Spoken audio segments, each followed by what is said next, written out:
Hi, this is Ted from The Devil's in the Detail, and a good morning to you. This is our next job that's come in for a full detail. It's only a couple of months old. Just having a look under the engine bay, just a bit dusty and nothing too dirty to tidy up under there. Few dead flies and stuff in the paintwork, and unfortunately has gained a little dent from a stone. I've just had a look, I'll just show you. I've just had a look, and unfortunately the dent's right behind this panel with no access for the dent man to get in to have a go at getting that out. It is only a shallow dent, but it's just a shame we can't do anything with it. So they'll have to stay like that, I'm afraid. But the car in general is in beautiful condition, as you'd expect. And obviously Mandeep looks after the car very well. The brake calipers are the biggest brake calipers I've ever seen in my life. And it is a beautiful car, lovely interior as you'd expect from a car of this quality, and overall it looks very, very nice. We're going to start off by going through the usual washing regime. But the car isn't that dirty, so we can have a look, and it's already got all its usual wash swirls. I mean, a lot of the cars that you purchase have already been washed 4 or 5 times by the time you get them, and for that reason they're already going to have lots of wash swirls and dry wiping marks over the car. Now, the lower half of the car is a bit dirty to show the marks, but you can get the general idea from what we can see. You know, you only have to look at these pillars to realise what you can expect on the rest of the paintwork. There's nothing major. There don't appear yet to be any major scratches. Some might become apparent as the car starts to get a bit cleaner, but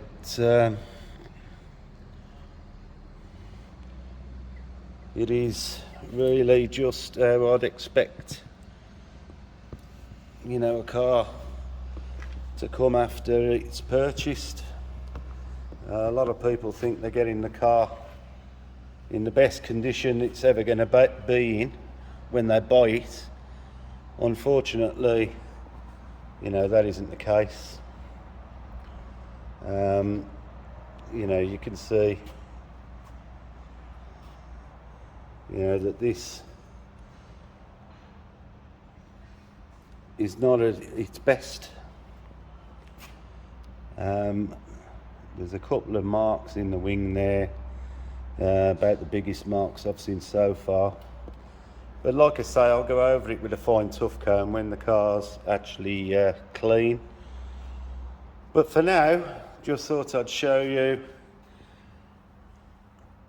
what we've got to deal with. This is going to have full interior detail and coatings, glass coatings and paintwork ceramic coatings. The wheels will be taken off, polished and ceramic coated, as will the calipers. And we're just going to get this like it should have looked when it come out of the showroom. So obviously I'm going to try and keep up with the doing the videos.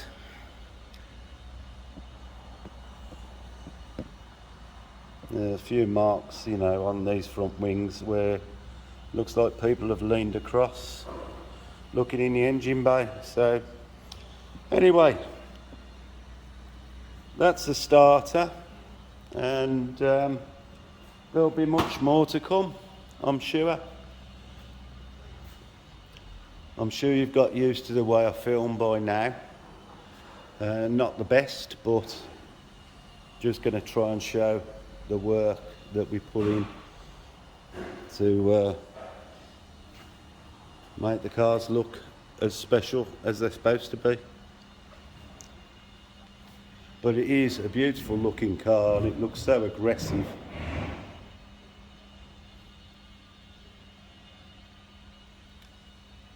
And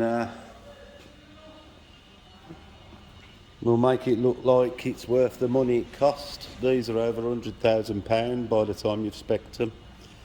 So let's get on with it, and I'll see you on the next one. And thanks for watching. Right, we're in the RS6 starting to give the interior a clean. And just been checking the piano black.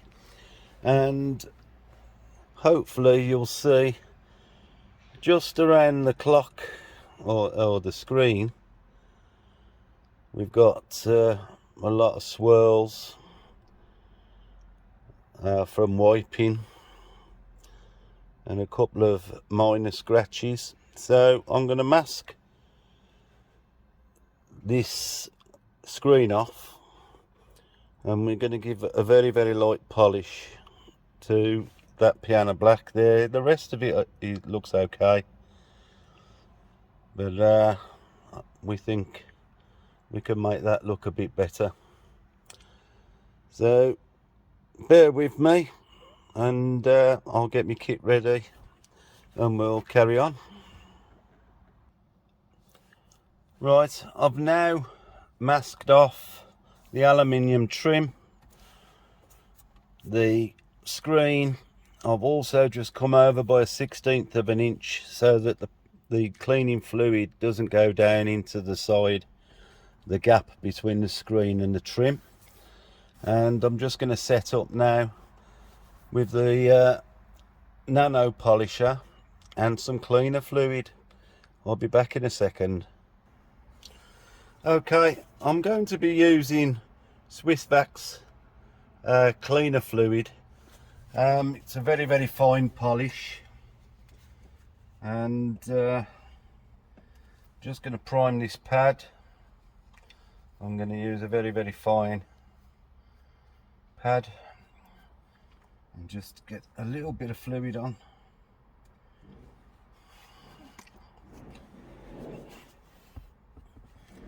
And we'll just give it a light polish.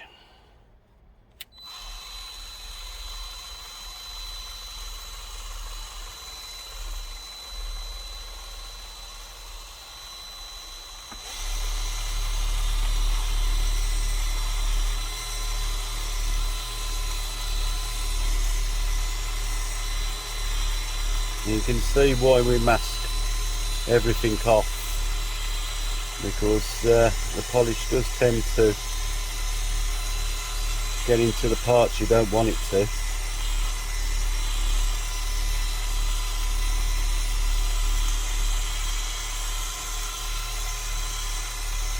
And generally it won't take a lot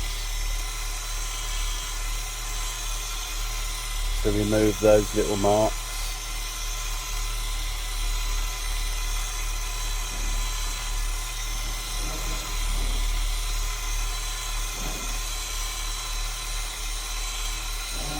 So let's give it a wipe off and just check.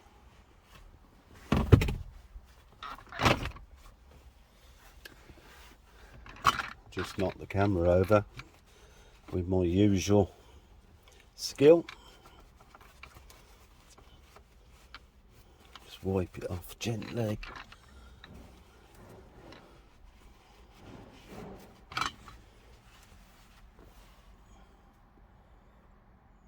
And that's it. Job done. Just going to give this all a clean off and move along and check the rest of the piano black. It always gets marked, you can't help it. So right, I'll see you on the next bit. I'm just finishing with this side of the passenger cabin, and I'm about to coat the leather with G-Technic leather guard, give it some protection. If it was with darker colours, you don't notice the transfer of colour from your jeans onto black, but we're going to protect it anyway. So I'm going to get on and finish this corner and move on to the back of the car. The mat's been removed and that's going to be cleaned and treated with a rubber care product. So I'm going to get on and coat this seat. And because everybody loves to see a before and after, that's the after. And that's before.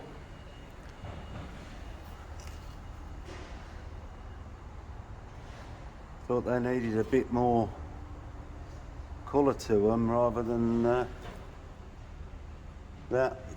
This will have another coat of the rubber conditioner before it's refitted, which will darken it off a little bit more. And this one's about to be done.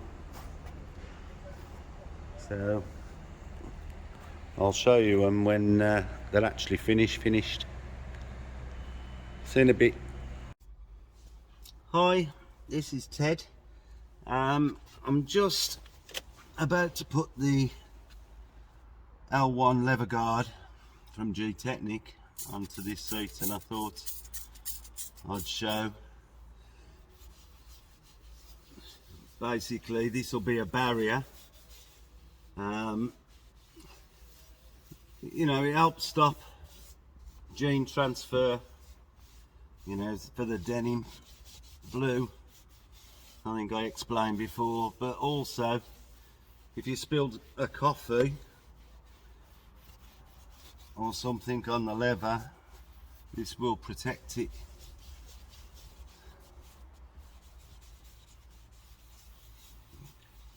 Now the driver's seat, I'm going to let this go off, and I shall be giving the driver's seat 2 coats.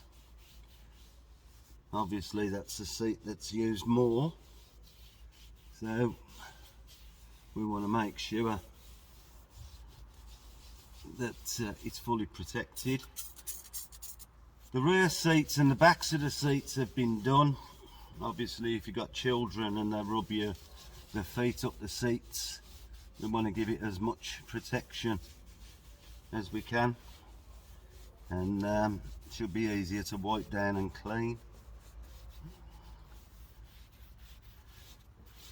But this G-Technic L1 is a really good product. Some of you might already know the product name, and they do coatings for every part of the car, and I use them very regularly. So there you go, that's the back of the seat with the first coat. And because I'm rubbish with a camera, you're not going to be able to see the base, but it don't take a brain surgeon to see what I'm doing. It's not complicated. We've just made sure the seat's clean before any of this is put on. You know, this is you know, a month old car, so you know there's not going to be any real damage or dirt, but we've cleaned them anyway, and that makes sure that the products we apply stay on and don't just come off because there's dirt underneath them. So there you have it. I'll show you more of this detail as we go on. There's still a lot to do before we get to the polishing stage, but I'll try and show bits of it as we go along. So I'll see you a bit later. Thanks for watching.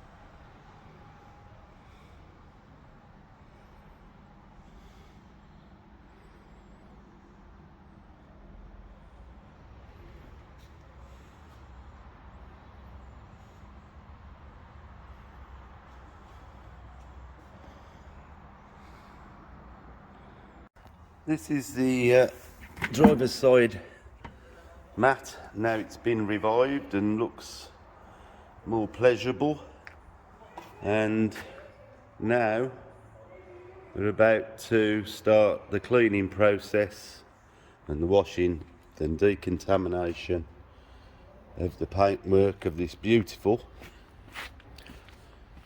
RS6.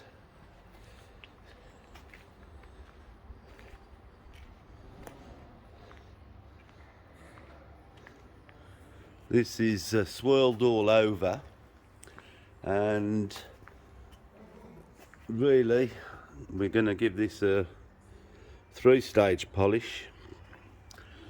It could get away with a 2-stage polish, and I'm sure it's going to look glorious, but at the end of it I'm going to jewel it with a soft pad and a rotary polisher, just to give it that extra sharpness that we like to see. Right, well, I'm going to get on with the washing process. You've all seen that before, so I shan't bother filming it this morning. I just want to get on and get it ready to go in the Lightroom, which is empty and waiting.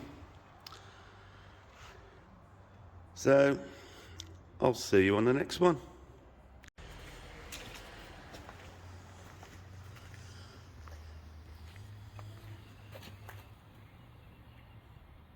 Hi, this is Ted from The Devil's in the Detail. Please excuse my croaky voice. I'm just getting over some adverse effects from having the flu jab this year. It's made me feel quite ill over the last few days, but feel a bit better today. So, here we are on the RS6. Now, I've just spent the last half an hour trying different combinations of pad and compound to remove some really bad scratches that was across this part, and I don't know whether this will show up, but there are still a few. Like I say, I've just been using this as a test piece to find a decent combination to remove the deep scratches. Now, part of the plan is to remove some of the orange peel effect as at the same time. You know, it is quite orange peely. I'm not going to be trying to get a perfectly flat finish, but it'd be nice to flatten down some of that peel. Now, the combination or combinations that I've got at the moment is a wall pad on orbital, using heavy cut compound for wall use. You can see that there, for wall use. I could use it on a rotary, but to be fair, I'll get the same results using an orbital. Might take 10 minutes longer, but other than that, I've then got the super heavy cut, which, to be fair, does have, you know, on the scheme of things, it does seem to cut, well, I'm not going to say better, but the finish is better off the super heavy cut compound, but this does appear to cut a little bit better. And then for the second stage, I'll be using the medium cut polish, and this is to remove the marks I'm about to show you. After that, we'll be assessing the paintwork and then going to a final finish. So in effect, it'll be really having, although there's going to be 4 compounds, it'll be a 3-stage polish in essence. But I've just gone over this panel to remove the deeper scratching, which it's done. But I wanted to show you what's left after we use a wool pad. And I'm sure you can see that we leave plenty of swirls from the wool. Now, it's done its job in removing some really bad scratching that was around this area. But of course, we have got the marks from the wool pad. So, you know, we couldn't really expect a 2-stage polish to be good enough. You know, after removing these, you know, I feel it'll still need refining more. So, you know, this is why a lot of the time I do 3-stage polishing, because we want to lift it as much as we can. Now, you know, you can quite clearly see the hazing from the wool pad. But anyway, there is some, unfortunately, some stone chips that this bonnet's already received. I may try and just touch the worst ones in. Some of them, they're not worth touching in. You know, you're just not going to get a good enough finish after flattening it. So I'm going to do what I can, you know, to try and save as much of the bonnet. But you can see this is the part of the bonnet that really we haven't touched yet, and it's, you can still see the hologramming and whatnot from the dealership polishing. So anyway, I'm going to stop rabbiting now and get on with cutting this side of the bonnet down with wool.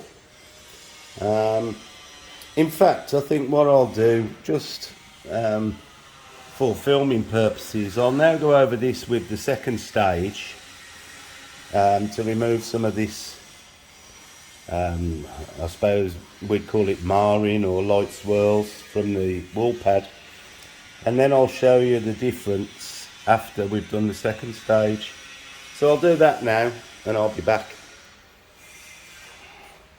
Okay, I have just done 2 sets on this section with the Menzerner 2200, and as I come over onto the wool pad section, you could see the difference that it's made already. Now this, you can see the clarity is coming through, the metallic is popping, but it's still got slight haze. You can see in the edges of the light that you'll see some hazing. This is obviously the wool side.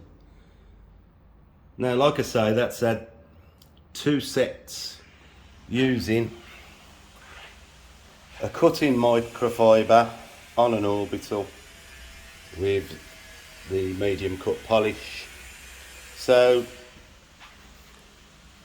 as always, I do believe, I mean, looking from here, you know, the finish looks more than good enough for anybody, but I do and always want to try and get it as crisp as possible, and to me that just isn't crisp enough. So I'm going to crack on with this combination I'll get this side of the bonnet done, and then I'll decide what I'm going to do for the finishing. I'll try a couple of combinations to see which one I feel gives me the clearest finish, and then I'll show you I suppose the final finish that we're going to accomplish. And don't forget, I've still got all the car to do, and I wouldn't normally do half the bonnet to a finish, but it won't make no difference, it's all got to be done anyway. So I'll see you when I get half of the bonnet to a standard that I think can be finished. So I'll see you shortly. Well, not so shortly I would think, but I'll see you soon.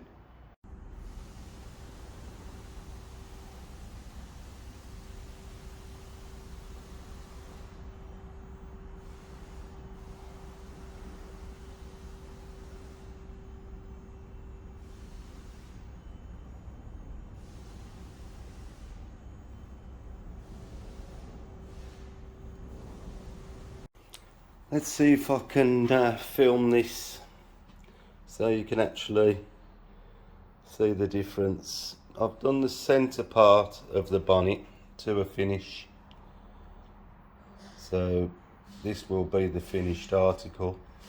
I'm just going to move over to the section I haven't done.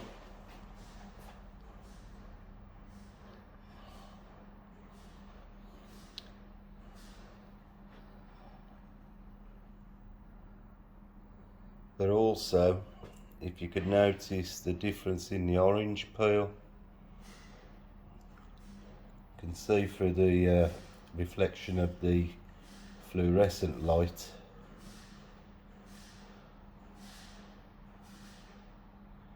We've managed to chop some of the orange peel down.